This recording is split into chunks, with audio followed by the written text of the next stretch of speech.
Hillary Clinton is in trouble, and this time there's no easy way out. DOGE, the Department of Government Efficiency, has officially launched an investigation into her.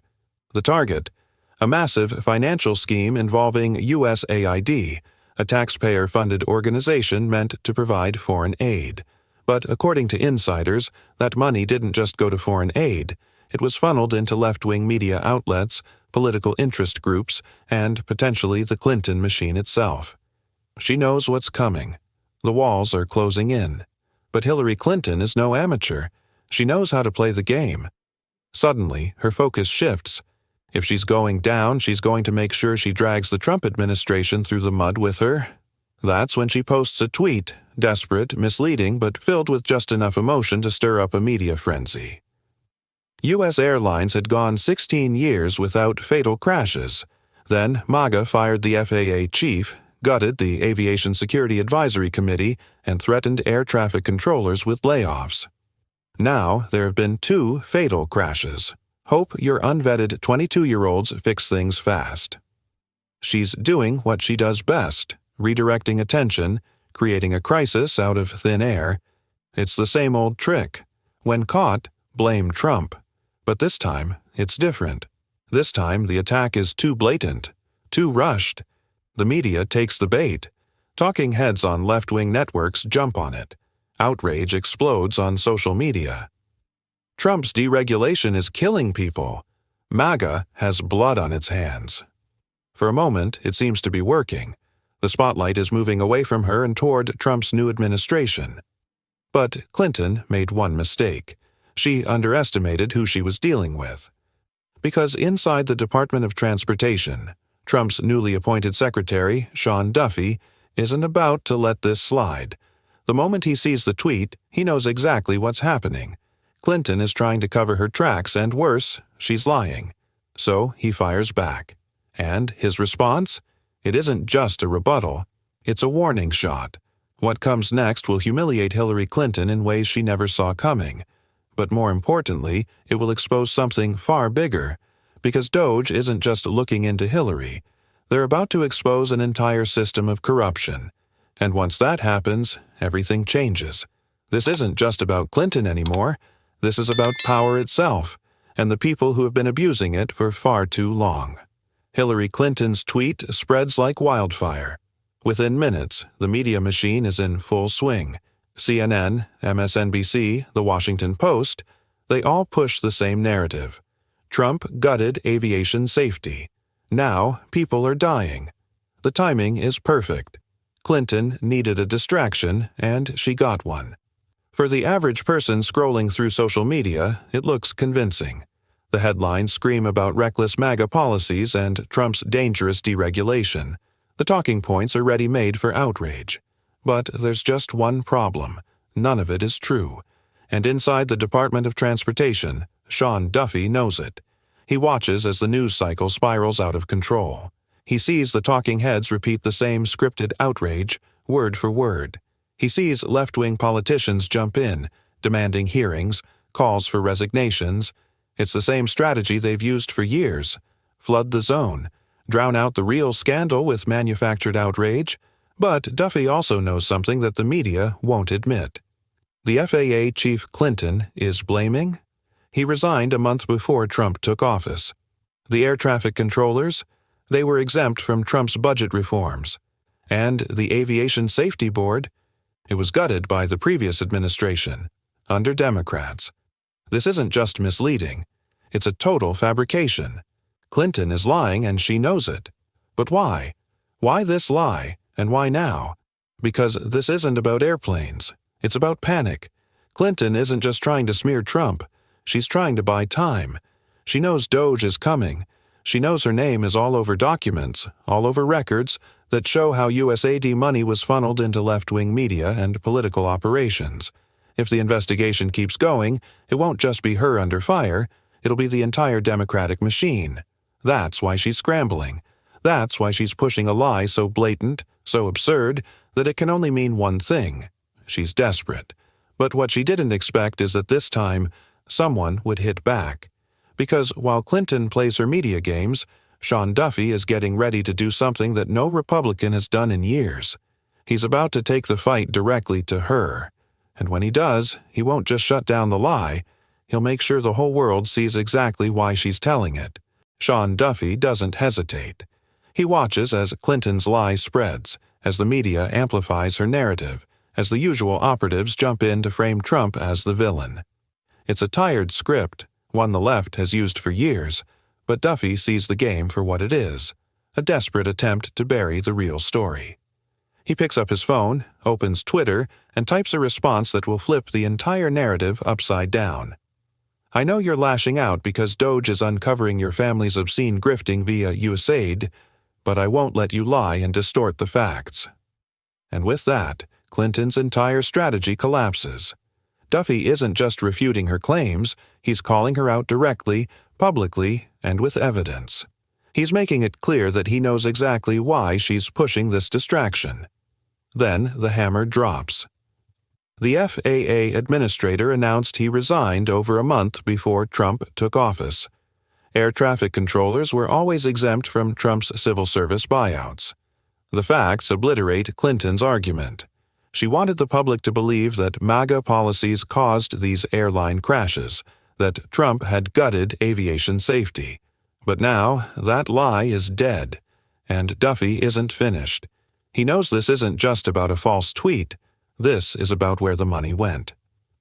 The previous administration shamelessly used the U.S. Department of Transportation as a slush fund for the Green New scam, throwing away money and resources on wasteful environmental and social justice projects rather than updating our nation's antiquated air traffic control systems and other critical infrastructure. And just like that, everything changes. Because now, it's no longer about airline crashes. It's about what the Democrats have been doing with taxpayer money all these years. For years, they told Americans that roads and bridges were falling apart because of Republican obstruction. They insisted that more money was needed to fix infrastructure, to modernize airports, to improve public safety. But now, the truth is out. They were never interested in fixing anything. Instead of modernizing air traffic control, instead of ensuring aviation safety, instead of making real investments in transportation, Democrats funneled billions into ideological pet projects.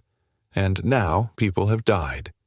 Because under their watch, funds that should have gone to safety improvements were spent on climate initiatives, diversity programs, and social justice experiments that had nothing to do with transportation. Clinton didn't just lie about Trump. She lied to the American people about where their money was going. And Sean Duffy just exposed the entire thing. Now, the mainstream media has a problem. For the past 24 hours, they've been running wall-to-wall coverage of Clinton's accusations. Talking heads screamed about MAGA's recklessness. Left-wing politicians called for investigations into Trump's FAA policies. The outrage machine had been running at full speed. But now, Duffy's tweet is everywhere. The entire premise of Clinton's attack is discredited in real time. The media has to choose. Walk back their coverage or keep defending a lie. But conservative media, they see an opportunity. Fox News, Breitbart, The Daily Wire, they all jump on the story. It's no longer about airline crashes. It's about corruption, cover-ups, and the Democrats' misuse of taxpayer money. The new headline: Democrats used infrastructure funds as a political slush fund. Now people are dead. And suddenly, Clinton is back in the hot seat. This wasn't what she wanted. She thought she could steer the conversation away from Doge's investigation, away from USAID, away from the billions of dollars that might lead directly back to her. But instead, she's now at the center of a political firestorm she can't control. But there's still one question hanging over all of this. What exactly is Doge about to reveal? Because if Clinton is this desperate to change the subject, the truth must be worse than anyone imagined. The storm around Hillary Clinton is growing. But the real scandal isn't just about her tweet. That was just a distraction, a failed one. The real story, the one that has Democrats in a panic, is USAID. For decades, USAID has been sold to the American people as a humanitarian effort, a way to help struggling nations and promote democracy abroad. But behind closed doors, it was something else entirely. A slush fund, a political money machine, a hidden pipeline of cash flowing straight into the pockets of left-wing operatives, media allies, and Democratic power players. And now, thanks to Doge's investigation, it's all coming out. Sean Duffy's takedown of Clinton was just the beginning. Now, conservative media is digging deeper, and what they're uncovering is explosive. According to leaked documents, millions of taxpayer dollars meant for foreign aid never even left the country. Instead, they were redirected into nonprofit organizations and research initiatives that just so happened to be run by longtime Democratic donors and activists. One of the biggest names on the list, Politico. According to financial disclosures, USAID funneled at least $8 million into the left-wing news outlet. The reason? To ensure favorable coverage of Democratic policies. The implications are staggering. This isn't just about Clinton, this is about an entire network of corruption. Democrats weren't just using USAID to push money into their own political ecosystem. They were laundering taxpayer funds into the media to control the narrative. The very outlets that have spent years attacking Trump and MAGA, that have pushed endless hit pieces and misinformation, were quite literally on the government payroll. And if Politico got $8 million, who else was on the list? The New York Times, The Washington Post, CNN. Doge's investigation is only beginning. But one thing is already clear. The so-called independent press isn't independent at all. For years, conservatives have suspected that the mainstream media was working hand-in-hand with Democrats. But this is proof. And now, Americans are seeing it for themselves. The reaction is immediate. Social media explodes. Calls for full transparency flood the airwaves. Conservative leaders demand answers. The pressure is building. And inside Democratic circles, panic. Because USAID was never supposed to be exposed. It was supposed to be untouchable, protected under the guise of foreign aid. But now, thanks to Trump, Doge, and a few people willing to fight back, the truth is out. And if USAID was this corrupt, what else are they hiding? Because if this much money was being funneled into media operations, what other agencies were being abused? One thing is certain, this isn't just a scandal. This is a full-blown reckoning. And the people responsible, they aren't ready for what's coming next. Donald Trump doesn't sit back and watch scandals unfold. He creates the headlines. And now, with USAID exposed as a slush fund for the Democratic machine, he's ready to drop the hammer. Within hours of the latest revelations, Trump releases a statement. And as always, he doesn't hold back. Looks like billions of dollars have been stolen at USAID and other agencies, much of it going to the fake news media as a payoff for creating good stories about the Democrats. The left-wing rag, known as Politico, seems to have received $8 million. Did the New York Times receive money? Who else did? This could be the biggest scandal of them all, perhaps the biggest in history. The Democrats can't hide from this one. Too big, too dirty. And just like that, the floodgates open, because now, this isn't just about an investigation, this is a declaration of war. Trump has just done something that no Republican president before him dared to do. He's openly accusing the media of being on the take. He's not playing defense, he's going on offense. And the timing, perfect. Doge's investigation is ramping up. More whistleblowers are coming forward. And now, with Trump shining a spotlight on the issue, the entire country is paying attention. But it's not just the media that's in trouble. Trump makes sure to remind the American people exactly who was in charge when this money disappeared. He doesn't just name Clinton, he broadens the attack. For years, the Democrats have run Washington like a crime syndicate, robbing the American people blind while using the media to cover their tracks. They didn't just steal your money, they stole your country, and now we're taking it back. The MAGA base erupts. His words spread like wildfire, Twitter, Truth Social, conservative media, it's everywhere. And the left? They're caught flat-footed. Because up until now, their strategy was simple. If Trump attacked the media, they'd call him a conspiracy theorist. If he accused Democrats of corruption, they'd say he was just trying to distract from his own legal troubles. But this is different. Because now, it's not just Trump saying it. It's Doge, it's financial records, it's cold, hard evidence, and worst of all, it's just the beginning. If USAID was being used as a money laundering operation for the Democratic Party, what other government agencies were compromised? And if the media was taking payoffs to spin the narrative, what other industries were involved? One thing is clear. This isn't just about USAID. This is about exposing the entire system. And if Trump has his way, the next bombshell will be even bigger. Because if the Democrats thought this was bad, they have no idea what's coming next. Alexandria Ocasio-Cortez sees the headlines.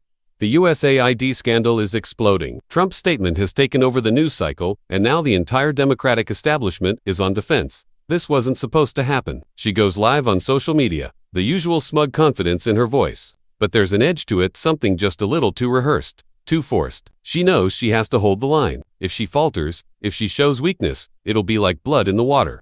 She stares into the camera, voice steady but forced. Just like these problems can seem comprehensive and also overwhelming and complex, understand that we outnumber them. The clip spreads instantly. MSNBC picks it up. Left-wing influencers amplify it. The same talking points are recycled across media platforms. The strategy is simple. Keep repeating it. Drill it into their followers' heads. Convince them this is nothing, that MAGA is still the minority, that Trump isn't really in control. But there's just one problem. Trump is in control. He didn't just win re-election. He dominated the popular vote, the Electoral College, everything. The Democrats' so-called majority no longer exists. Their coalition is fractured. Their media empire is bleeding. And now, their secret slush fund has been exposed for the entire world to see. So when AOC says, we outnumber them, she isn't just wrong.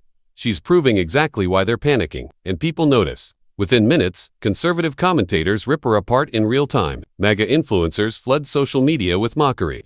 The phrase, we outnumber them, starts trending, but not in the way she intended. It becomes a joke, a symbol of the Democrats' delusion in the face of political reality. Sean Duffy jumps into the fight, firing off a response. Interesting, you were fine with USAID secretly funding left-wing media, but now that it's being exposed, you're pretending it never happened. The only thing you outnumber is the number of scandals your party is trying to cover up. The reaction is immediate. The MAGA base erupts. Twitter, Truth Social, conservative talk radio, everyone is talking about it. And behind closed doors, Democrats are scrambling. They know what's coming next. If USAID has been exposed, what else is about to come out? This was supposed to be easy. Clinton would create a distraction. The media would pile on Trump, and USAID's corruption would fade into the background. Instead, everything has backfired. AOC's attempt to calm the base has done the opposite. Trump's supporters are fired up. Republican lawmakers are calling for deeper investigations, and DOJ they aren't slowing down, because this isn't just about a single government agency. It's about the entire system. And for the first time in years, the people who built it are the ones running scared. But the real question is, how far does this go? Because if USAID was a slush fund, what other government agencies were compromised? And how many people in Washington knew about it? One thing is certain, the Democrats are about to find out that when Trump starts exposing corruption, he doesn't stop. And what happens next? They won't be able to spin their way out of this one. The media isn't just panicking, it's imploding. For years, they controlled the narrative. They picked the scandals, shaped the headlines, and buried the stories that didn't fit their agenda. But now, with USAID exposed, they are the story. And for the first time in a long time, they can't run from it. Fox News runs a primetime special, breaking down the scandal in excruciating detail. Financial records, leaked emails, insider testimony, it's all there. USAID wasn't just throwing money at Politico. It was funding a network of media outlets, think tanks, and so-called fact-checkers that work together to prop up Democratic policies and attack MAGA. Millions in taxpayer money funneled into journalism schools, activist organizations disguised as research firms, and digital media startups that just so happen to push the same pro-Democrat messaging. The receipts are undeniable. And now MAGA is making sure every American sees the truth. Sean Duffy takes to the airwaves. His tone is sharp, direct, and unflinching. This wasn't journalism. This was propaganda funded by taxpayer money. The so-called independent press wasn't independent at all. They were on the government payroll. The outrage spreads online. Clips of past media coverage resurface, anchors pushing Biden's policies, dismissing Trump's economic success, defending Clinton, covering for Democratic scandals, and now, the question everyone is asking: how much of it was real, and how much of it was scripted? It doesn't take long for cracks to appear at Politico. Anonymous sources leaked that editors were fully aware of the USAID payments. This wasn't just an unfortunate coincidence. The money bought influence. Journalists were given guidelines on how to frame stories, which narratives to push, which angles to avoid. USAID's funding wasn't just a grant, it was a contract. And suddenly, the media structure starts to look a lot less like a free press and a lot more like a propaganda machine. But then, it happens: the first on-air meltdown.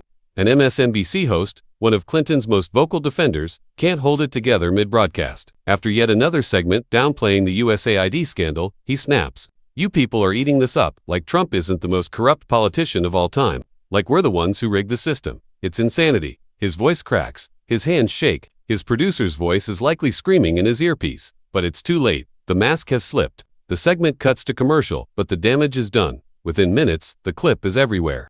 MAGA influencers dissect it frame by frame. Twitter explodes with reactions. He lost it because he knows it's true, the meltdown of a regime mouthpiece. This is just the beginning. And it is because this isn't just a media scandal anymore, it's a reckoning. And the worst part for the left? This is just the first domino to fall. The panic inside the Democratic Party is undeniable. For decades, they controlled the system, the agencies, the media, the flow of taxpayer dollars. All of it was theirs to manipulate. But now, it's unraveling at an uncontrollable pace. The USAID scandal has turned into a black hole, pulling in politicians, journalists, and entire institutions.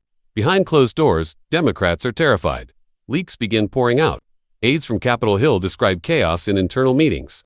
Emails reveal frantic back and forth between Democratic lawmakers and their media allies. The White House press team is scrambling to contain the damage, drafting talking points, trying to keep the party unified. But it's not working, because not everyone is willing to go down with the ship. One by one, Democrats begin distancing themselves from Clinton. A senior Democratic senator speaks to a reporter off the record. His words are damning. This was her mess.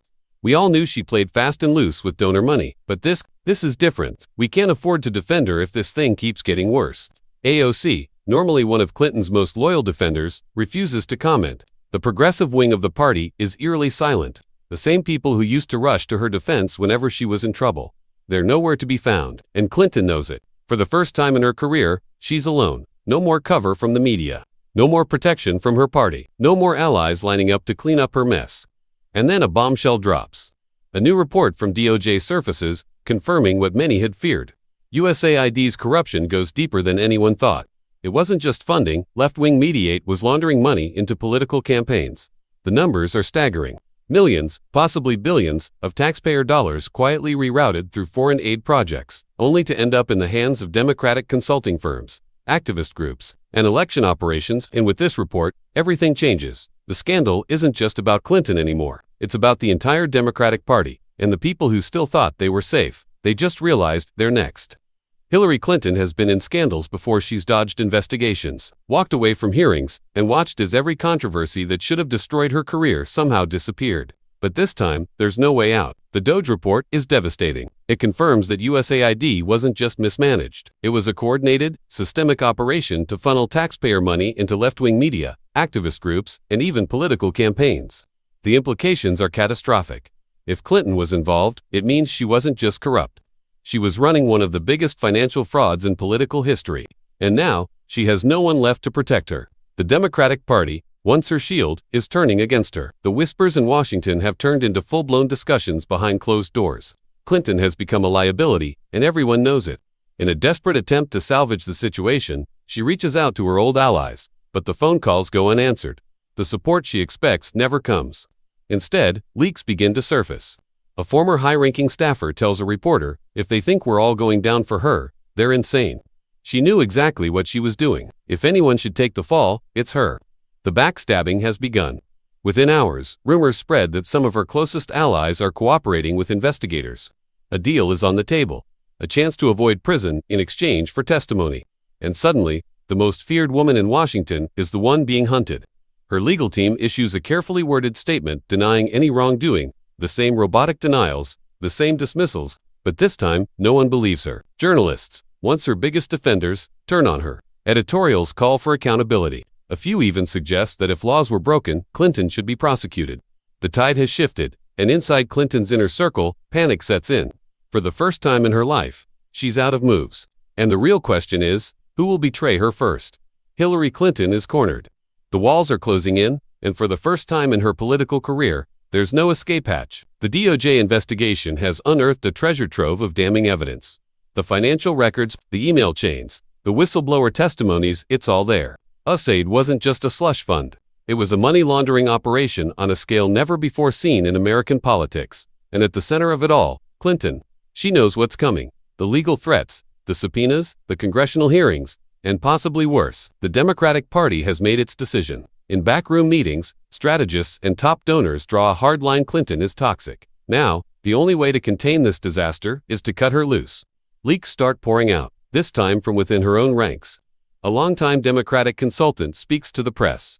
She did this to herself. If she thinks the party is going to go down protecting her, she's delusional. Another former ally, off the record, I'm telling you right now, there will be people flipping. No one wants to be the one holding the bag when the feds come knocking. The message is clear. The knives are out and Clinton she's out of options. She goes dark for days. No press appearances, no public statements. Behind closed doors, her team frantically negotiates. Some say she's looking for a deal, a way to avoid prosecution. Others believe she's making threats of her own, reminding certain people how much dirt she has on them. But it doesn't matter, the game is over. And then, the final blow. A Democratic senator, once a Clinton loyalist, steps up to the podium. The cameras are rolling. The tension is suffocating. He clears his throat, looks straight into the lens.